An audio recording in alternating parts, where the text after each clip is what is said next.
اب اگلی تقریر ہوگی اردو زبان میں، اور اس تقریر کا عنوان ہے سیدنا حضرت مسیح موعود علیہ السلام کا عشق قرآن، اور یہ تقریر فرمائیں گے محترم مولانا شمشاد احمد قمر صاحب، پرنسپل جامعہ احمدیہ جرمنی۔ محترم مولانا صاحب۔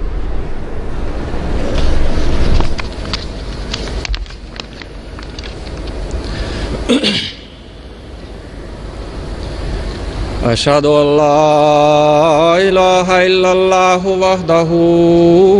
لا شریک لہ واشہد ان محمدا عبدہ ورسولہ، اما بعد فاعوذ باللہ من الشیطان الرجیم، بسم اللہ الرحمن الرحیم۔ وقال الرسول یا رب ان قوم اتخذوا ھذا القرآن مہجورا۔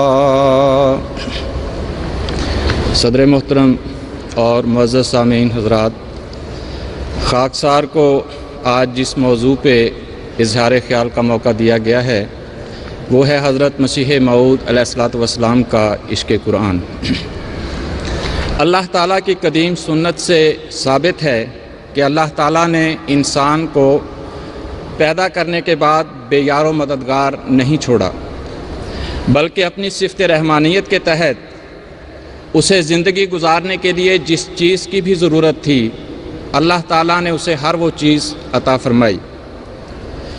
وہ خدا جس نے انسان کی عارضی زندگی کا اتنا خیال رکھا، کس طرح ممکن تھا کہ وہ انسان کی دائمی زندگی کی ضروریات کا خیال نہ رکھتا؟ چنانچہ یہ بھی خدا تعالیٰ کی قدیم سنت سے ثابت ہے کہ وہ انسان کی اخروی اور دائمی زندگی کی خوشحالی کے طریق بتانے کے لیے ہمیشہ اپنے انبیاء دنیا میں بھیجتا رہا۔ چنانچہ آج سے 1500 سال پہلے انسان کو سیدھی راہ سے بھٹکا ہوا دیکھ کر اس کی رحمانیت جوش میں آئی، اور اس نے حضرت اقدس محمد مصطفیٰ صلی اللہ علیہ وسلم کو خاتم الانبیاء بنا کر مبعوث فرمایا، اور قیامت تک کے انسانوں کے لیے ان کی رہنمائی کے لیے قرآن کریم جیسی کتاب عظیم عنایت کرتے ہوئے فرمایا، الرحمن علم القرآن، کہ وہ رحمان خدا ہے جس نے قرآن عطا فرمایا ہے۔ چنانچہ اس کتاب کی روشنی میں ہمارے آقا و مولا حضرت اقدس محمد مصطفیٰ صلی اللہ علیہ وسلم نے اس دور میں ظلمت کی رات کو روشن دن میں تبدیل کیا، اندھے بینا ہوئے، روحانی مردے زندہ ہو گئے،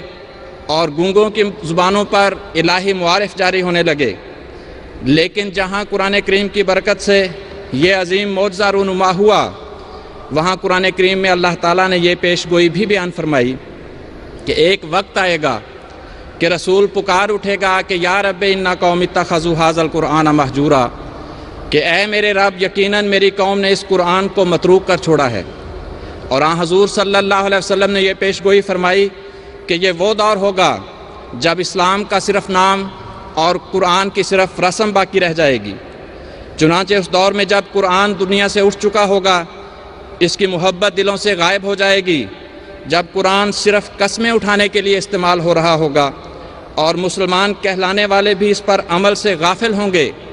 تو پھر خدا تعالیٰ مسیح موعود اور امام مہدی علیہ السلام کو،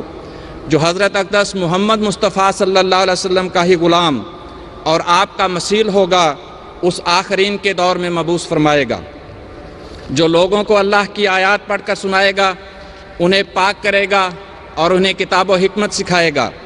سورہ جمعہ میں جب اس پیش گوئی کا ذکر نازل ہوا تو صحابہ نے عرض کی، یا رسول اللہ، یہ آخرین کون ہیں جن کو آپ آیات پڑھ کر سنائیں گے؟ تو آن حضور صلی اللہ علیہ وسلم نے حضرت سلمان فارسی رضی اللہ تعالیٰ عنہ کے کندھے پہ ہاتھ رکھ کے فرمایا کہ اگر ایمان ثریا ستارے پر بھی چلا گیا تو ان لوگوں میں سے ایک شخص ہوگا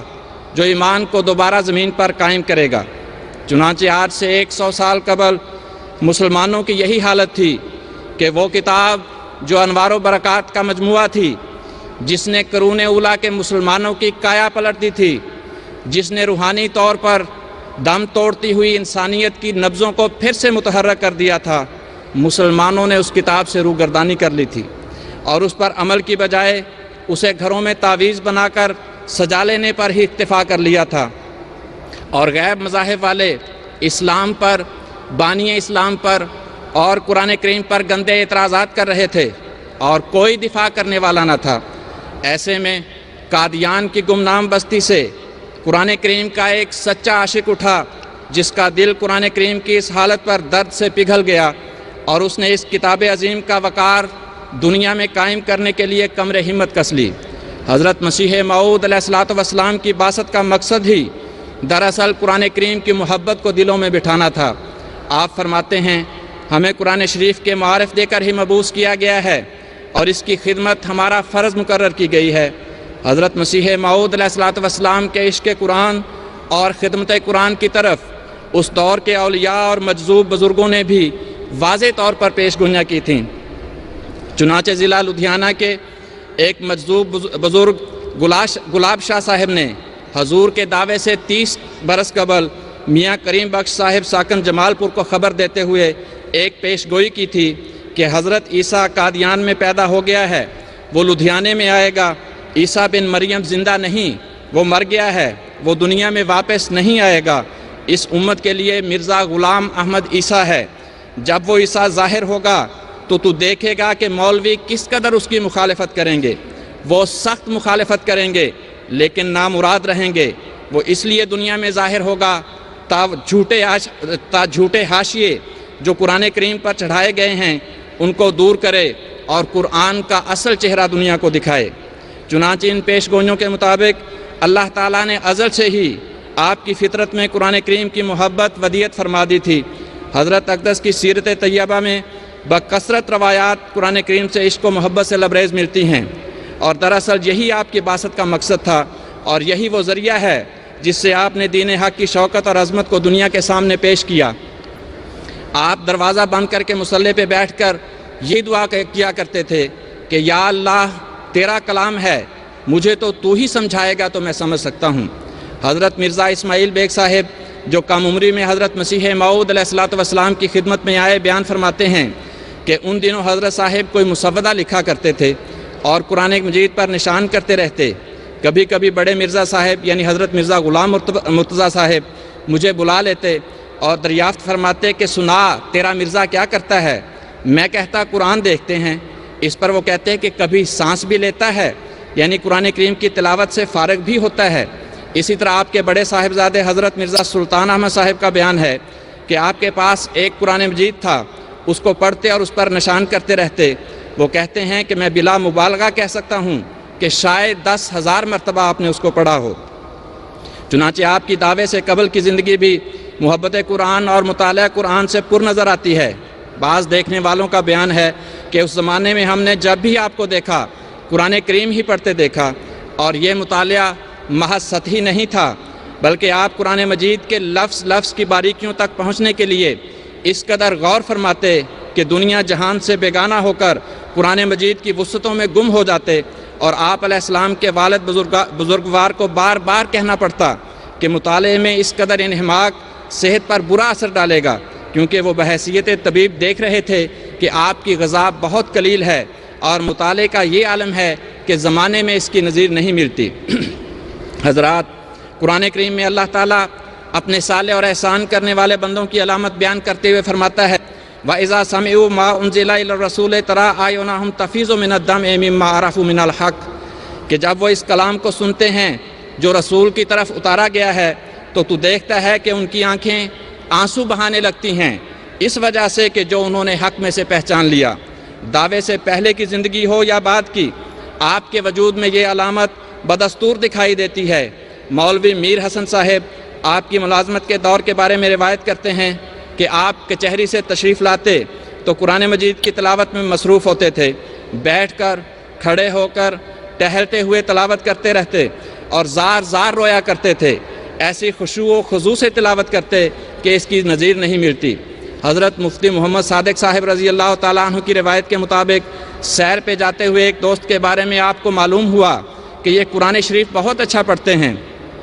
تو آپ وہیں بیٹھ گئے اور فرمایا کہ کچھ قرآن شریف سنائیں۔ چنانچہ انہوں نے قرآن مجید پڑھا تو آپ کی آنکھوں میں آنسو بھر آئے۔ آپ کی قرآن کریم سے محبت ہی تھی جس نے آپ کو زندہ خدا کا چہرہ دکھلایا اور اس کا قرب عطا فرمایا، اور خدا نے اپنے معارف کا دروازہ آپ پر کھول دیا۔ چنانچہ 1882 میں آپ کو خدا تعالیٰ کی طرف سے ماموریت کا الہام ہوا کہ یا احمد و بارک اللہ فیکا الرحمن علم القرآن لتنذر قوما ما انذر آباؤہم، کہ اے احمد ہم نے تجھ میں برکت رکھ دی ہے، رحمان خدا نے تجھے قرآن سکھایا ہے تاکہ تو ان لوگوں کو ڈرائے جن کے باپ دادا نہیں ڈرائے گئے۔ قرآن کریم میں اللہ تعالیٰ فرماتا ہے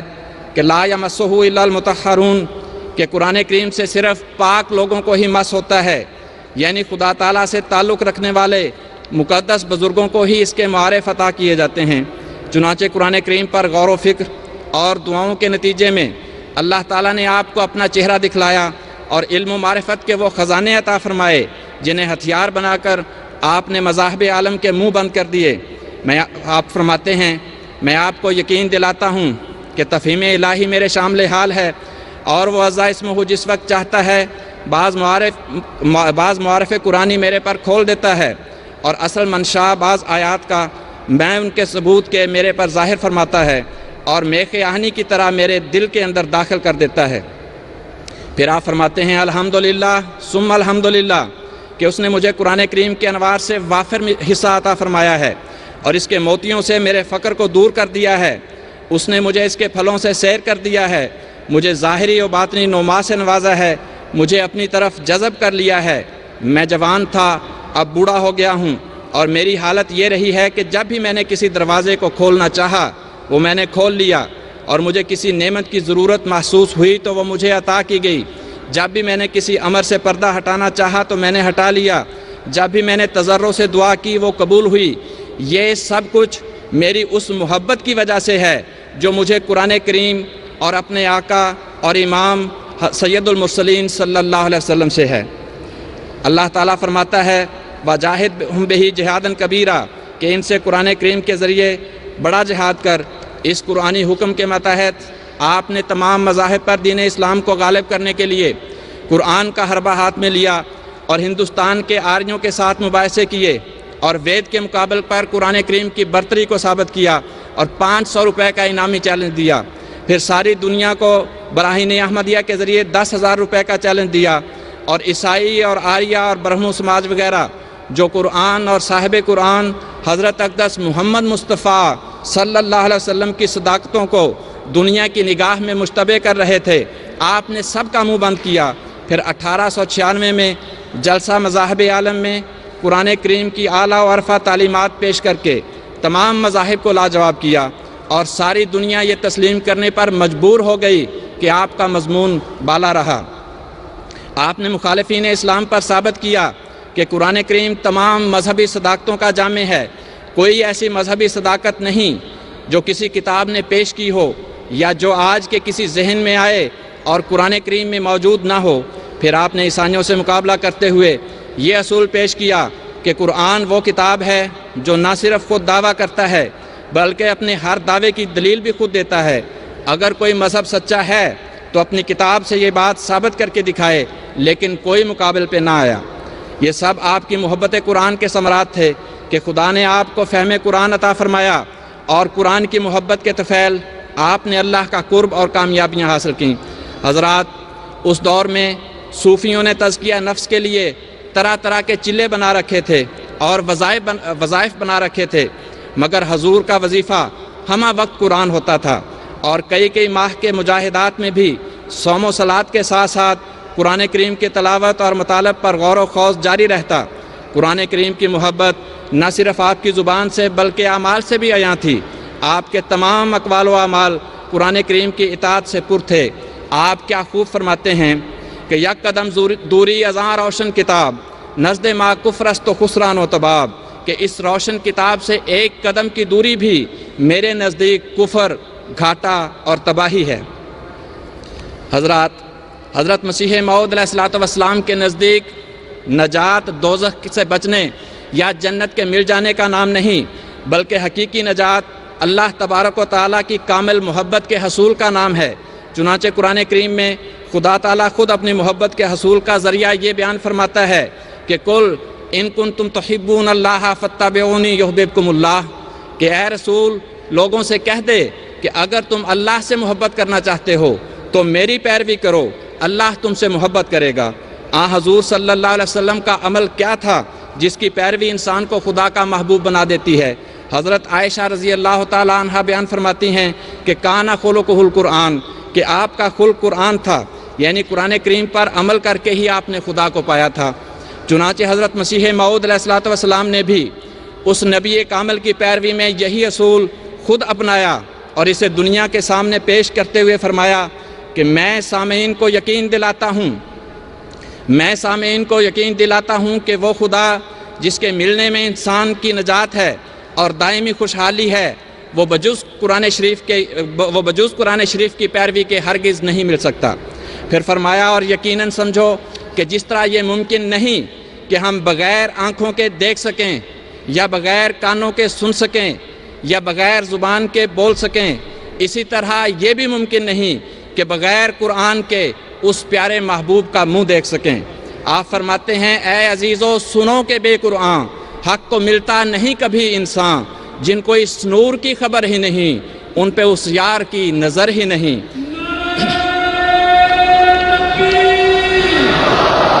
اسلام احمدیت، حضرت محمد مصطفیٰ غلام احمد کی قرآن کریم۔ یہی وجہ تھی کہ آپ قرآن کریم پر اس قدر غور فرماتے کہ 5 گھنٹے کا سفر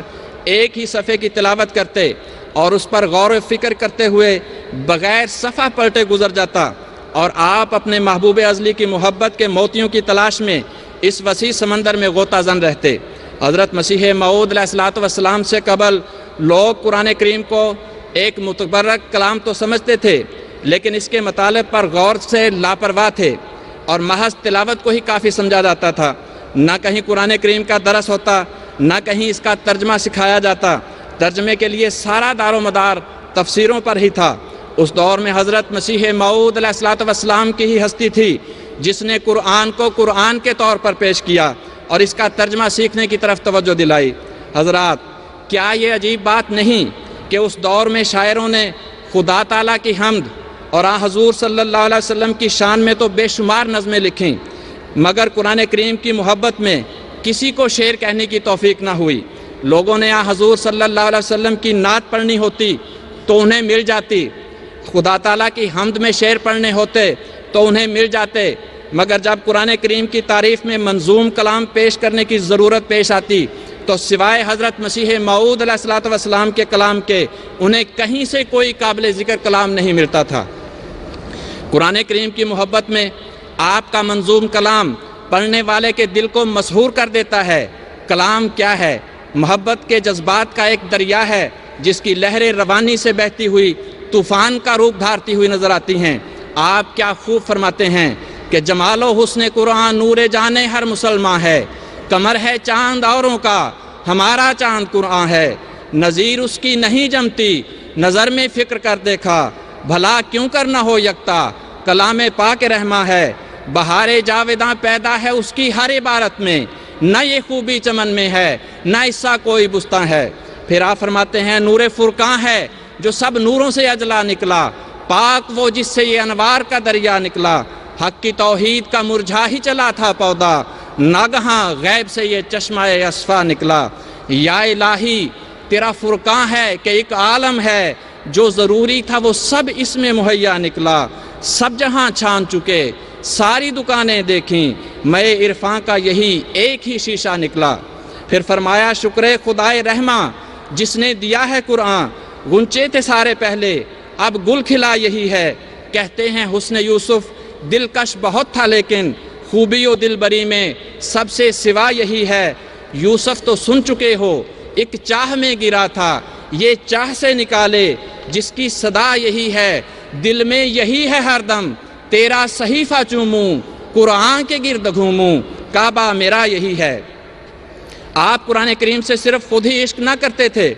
بلکہ آپ کی جان ہر دم اس فکر میں گداز رہتی کہ اے کاش دوسرے لوگ بھی اس کی خوبیوں کے معترف ہو جائیں، اس سے پیار کریں اور اس کی خدمت کریں۔ آپ فرماتے ہیں دردا کے حسن صورت فرقاں آیا نہ ماند، آ خود آیا مگر اثر عارفاں نہ ماند، بینم کے ہر یکے بغم نفس مبتلاست، کسرا غم اشاعت فرقاں بجا نہ ماند، جانم کباب شد زغم کتاب پاک، چنداں بسوختم کہ خود امید جان ماند، اے بے خبر بخدمت فرقاں کمر ببند، زاں پیشتر کے بانگ برایت فلاں نہ ماند۔ کہ وائے افسوس کہ قرآن مجید کی صورت کا حسن عیا نہیں رہا، وہ خود تو عیا ہے مگر اس کا عرفان رکھنے والوں کا نشان نہیں رہا۔ میں دیکھتا ہوں کہ ہر کوئی اپنے ہی نفس کے غم میں مبتلا ہے، کسی کو فرقان حمید کی اشاعت کا ذرا غم نہیں ہے۔ میری جان اس پاک کتاب کے غم میں جل کر کباب ہو گئی ہے، میں اس قدر جلا ہوں کہ زندگی کی امید باقی نہیں رہی۔ اے بے خبر انسان، قرآن کی خدمت کے لیے کمر کس لے قبل اس کے کہ یہ آواز آئے کہ فلاں شخص دنیا میں نہیں رہا۔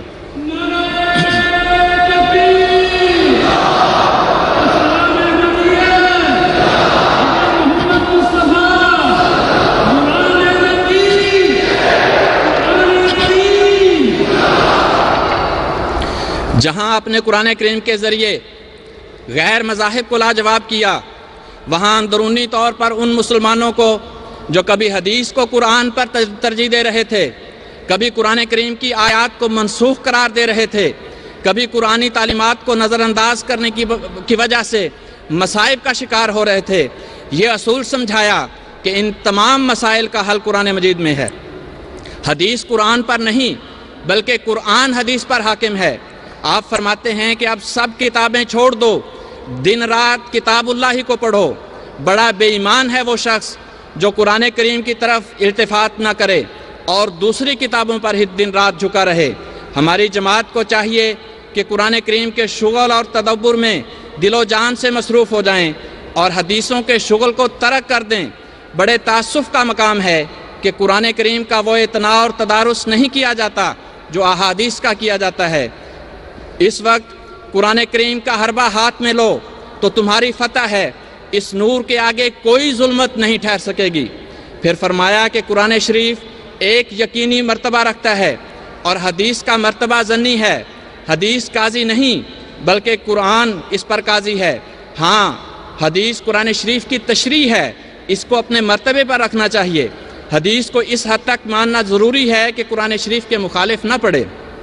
اور اس کے مطابق ہو، لیکن اگر اس کے مخالف پڑھے تو وہ حدیث نہیں بلکہ مردود قول ہے۔ اور وہ لوگ جو قرآن کریم کی آیات کو منسوخ قرار دے رہے تھے اور مختلف اوقات میں 5 سے لے کر 500 تک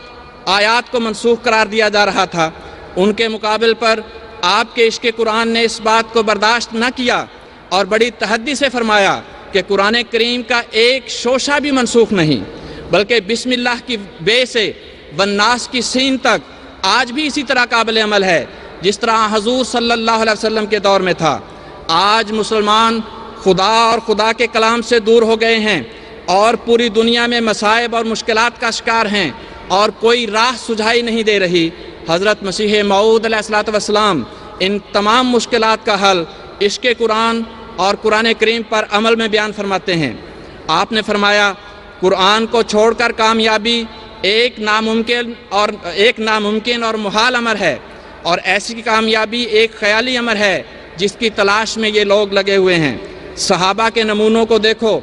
صحابہ کے نمونوں کو اپنے سامنے رکھو، دیکھو انہوں نے جب پیغمبر خدا صلی اللہ علیہ وسلم کی پیروی کی اور دین کو دنیا پر مقدم کیا تو وہ سب وعدے جو اللہ تعالیٰ نے ان سے کیے تھے پورے ہو گئے۔ ابتدا میں مخالف ہنسی کرتے تھے کہ باہر آزادی سے نہیں نکل سکتے اور بادشاہی کے دعوے کرتے ہیں، لیکن رسول اللہ صلی اللہ علیہ وسلم کی اطاعت میں گم ہو کر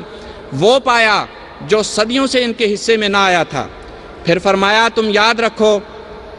کہ قرآن شریف اور رسول اللہ صلی اللہ علیہ وسلم کے فرمان کی پیروی اور نماز روزہ وغیرہ جو مسنون طریقے ہیں، ان کے سوا خدا کے فضل اور برکات کے دروازے کھولنے کی کوئی کنجی ہے ہی نہیں۔ بھولا ہوا ہے وہ جو ان راہوں کو چھوڑ کر کوئی نئی راہ نکالتا ہے۔ ناکام مرے گا وہ جو اللہ اور اس کے رسول کے فرمودہ کا تابعدار نہیں بلکہ اور راہوں سے اسے تلاش کرتا ہے۔ آپ مزید فرماتے ہیں مسلمانوں کی اس حالت اس وقت ایسی ہی ہو رہی ہے۔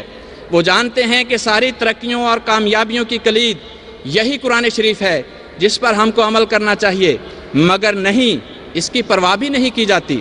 ایک شخص جو نہایت ہمدردی اور خیر خواہی کے ساتھ، اور پھر نری ہمدردی ہی نہیں بلکہ خدا تعالیٰ کے حکم اور ایما سے اس طرف بلاوے تو اسے کذاب اور دجال کہا جاتا ہے۔ اس سے بڑھ کر اور کیا قابل رحم اس قوم کی حالت ہوگی۔ مسلمانوں کو چاہیے تھا اور اب بھی ان کے لیے یہی ضروری ہے کہ اس چشمے کو عظیم الشان نعمت سمجھیں اور اس کی قدر کریں۔ سامعین کرام، کتنے افسوس کی بات ہے آج کل کے نام نہاد مسلمانوں، کتنا افسوس ہے آج کل کے نام نہاد مسلمانوں پر کہ ایسے عاشق قرآن کو نعوذ باللہ کافر کہا جاتا ہے۔ بتائیے کہ وہ شخص جو قرآن کریم سے اس قدر عشق کرنے والا ہو، جو قرآن کریم کی خدمت کرنے والا ہو، جس کی جان ہر دم کتاب الہی کی اشاعت کے لیے تڑپتی ہو،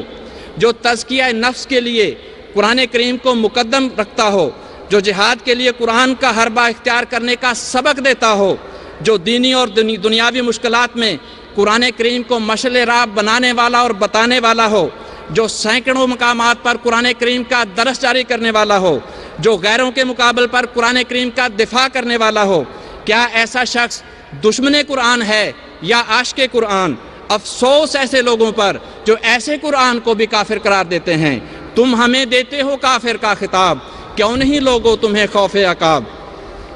حضرت مسیح موعود علیہ الصلوۃ والسلام اپنی جماعت کو قرآن کریم سے محبت کا درس دیتے ہوئے فرماتے ہیں تمہارے لیے ایک ضروری تعلیم یہ ہے کہ قرآن شریف کو مہجور کی طرح نہ چھوڑ دو کہ تمہاری اسی میں زندگی ہے۔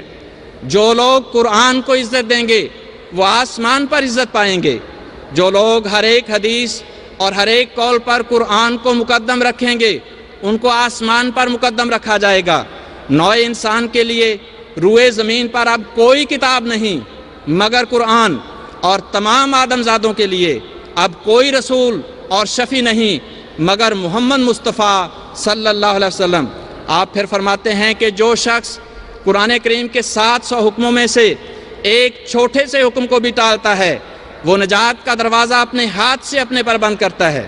حقیقی اور کامل نجات کی راہیں قرآن نے کھولیں،